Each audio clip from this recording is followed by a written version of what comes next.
Hello literature students, and thank you for having a look at this video, which is designed to be just a very quick plot summary of the main events that happen in Act 1 of Romeo and Juliet.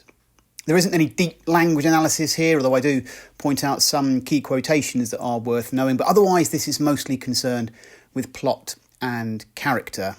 So, let's start. The play begins with two servants from the Capulet family discussing the feud with the Montague family. Samson begins the play by saying we'll not carry coals, which actually means we'll not put up with any rudeness or humiliations. He's basically saying that if they come across any Montagues while they are out, they will not tolerate any abuse from them and are prepared to fight. They make some rude jokes about the Montague women, and Shakespeare puns on the words maid and maidenhead, with Samson saying the heads of the maids or their maidenheads. In other words, should we execute them or take their virginities? The rude jokes continue when, inevitably, some of the Montague servants arrive, and Samson says, "My naked weapon is out," which, on the one hand, means that his sword is drawn and he's ready to fight, but it obviously has some other much ruder connotations as well. Samson decides that it would be safer from a legal perspective to try and draw the Montagues into a fight rather than beginning it themselves, and so Samson bites his thumb at the Montagues.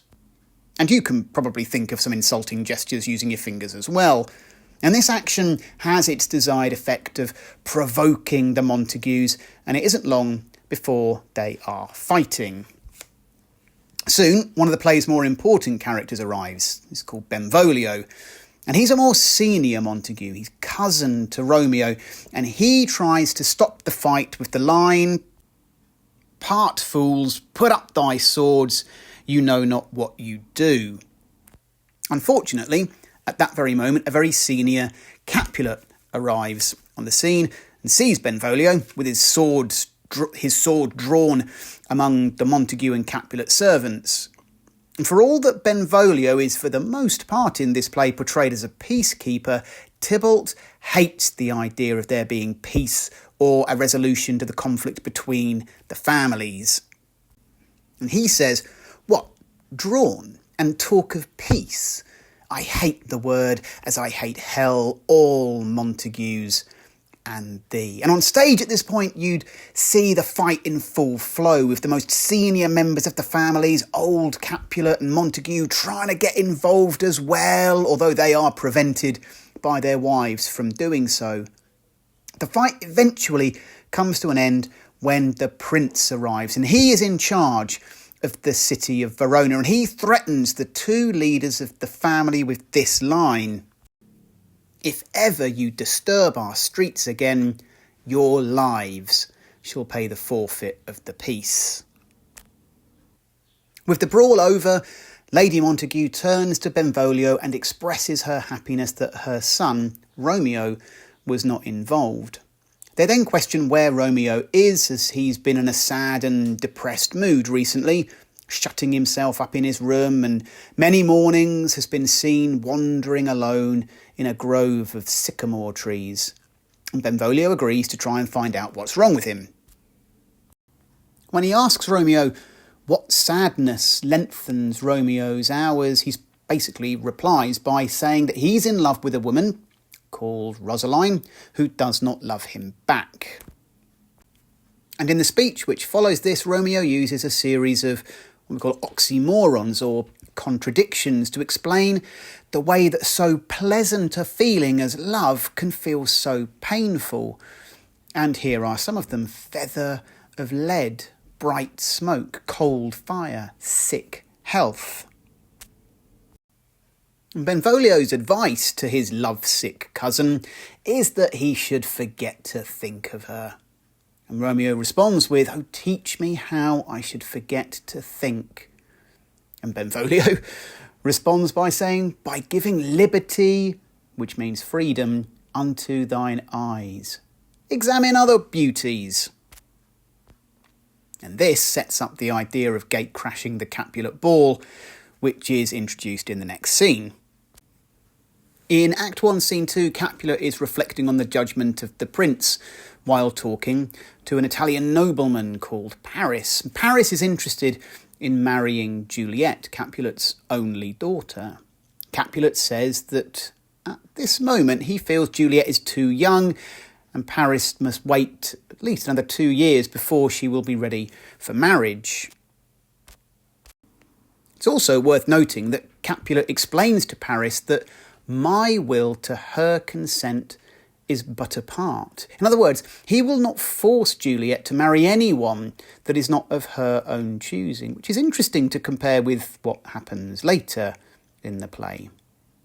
After this, a servant is sent out with invitations to the Capulet ball, and on his errand, he bumps into Romeo and Benvolio.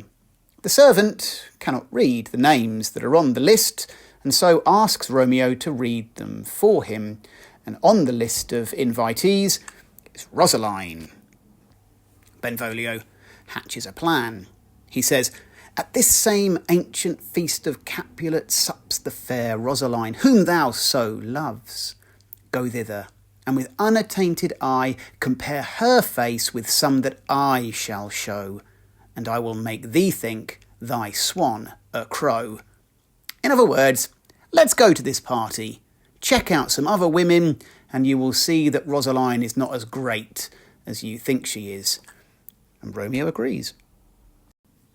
In the next scene, Juliet is introduced along with her nurse, another pair of really significant characters in this play. Juliet is getting ready for the party when her mother, Lady Capulet, comes in and informs her daughter that the valiant Paris seeks you for his love. Juliet responds using the image of Cupid by saying, "I'll look to like, if looking liking move, but no more deep will I endart mine eye than your consent gives leave to make it fly." Which means, okay, I'll have a look, but I can't fall in love with him just because you want me to. In scene 4, the Montague boys are on their way to the Capulet party. Now, bear in mind that they are probably the only senior members of Verona's society who were not invited because, of course, the two families are sworn enemies. Romeo is asking at the beginning of this scene, how are we going to get in? But he also confesses that he's not particularly in a partying mood. He says that he has a soul of lead that stakes him to the ground, and so he will not be dancing at the ball. His friend Mercutio is there with him and gives Romeo more advice, saying, "If love be rough with you, be rough with love." They put on masks to hide their appearance, and after the long Queen Mab speech delivered by Mercutio on the nature of dreams, they head towards the Capulet mansion and the ball. The final scene in this act begins with old Capulet, the head of the household, welcoming his guests. And with Mercutio, Romeo and the other Montague boys safely inside, it isn't long before Romeo sees Juliet for the first time. Now, we'll have a look at this quite significant speech in a bit more detail another time, but for now it's worth pointing out two main things about it. First of all, the line which begins it, "Oh, she doth teach the torches to burn bright." And there are a number of images of light connected to Juliet in the first part of the play, which contrast with the very dark images which occur in the play's latter stages. The other line I wanted to pick out is this one, Romeo saying, "Did my heart love till now? Forswear its sight, for I ne'er saw true beauty till this night." In other words, he's already forgotten about Rosaline, the girl he was moping for in the first few scenes, and he's now saying that he's never seen real beauty in a woman until this moment when he lays eyes on Juliet. This really is love at first sight. As Romeo is delivering this speech, he's unaware that he is being overheard by Tybalt, who recognises his voice as a Montague and demands that his servant go and fetch his sword. Tybalt is so incensed by the gate-crashing Montagues that he means to fight them here and now. As he storms off, he's stopped by old Capulet, who wants to know where he's going in such a temper, and Tybalt explains.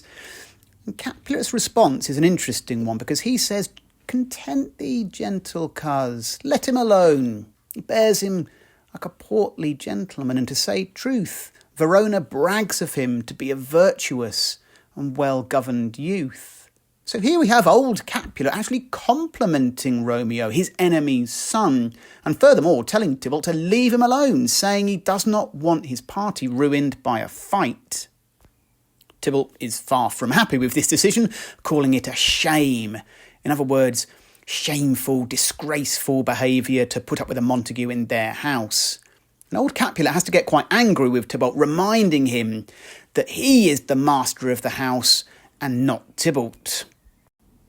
This exchange between the two Capulet men ends with the fateful line with Tybalt saying, "I will withdraw, but this intrusion shall, now seeming sweet, convert to bitterest gall." So Tybalt agrees to leave Romeo for the time being, but vows that this patience of his will convert to poison. Tybalt will seek his revenge later in the play. This scene of promised violence is juxtaposed with the first words of love spoken by Romeo to Juliet, and he uses a lot of religious imagery, like comparing Juliet's hand to a holy shrine, his lips as pilgrims travelling to worship her with a kiss, and an apology for the sin if she takes offence. Juliet picks up on this theme in a witty bit of flirty wordplay, which ends, after about 14 lines, with them kissing. They are interrupted by Juliet's nurse, and when Juliet rushes off to speak to her mother, Romeo is able to ask the nurse who her mother is. And it's only at this moment that Romeo realises that he's fallen in love with a Capulet. Romeo's thoughts are then interrupted by Benvolio, who tells Romeo that the party is coming to an end and it's time to go. As the Montagues are leaving, Juliet asks the nurse to go and find out who Romeo is. And the nurse returns with the following news. His name is Romeo, and a Montague, the only son of your great enemy. And so the fateful meeting of these two star-crossed lovers has been established. But even at the end of Act 1, the night of the party is not over.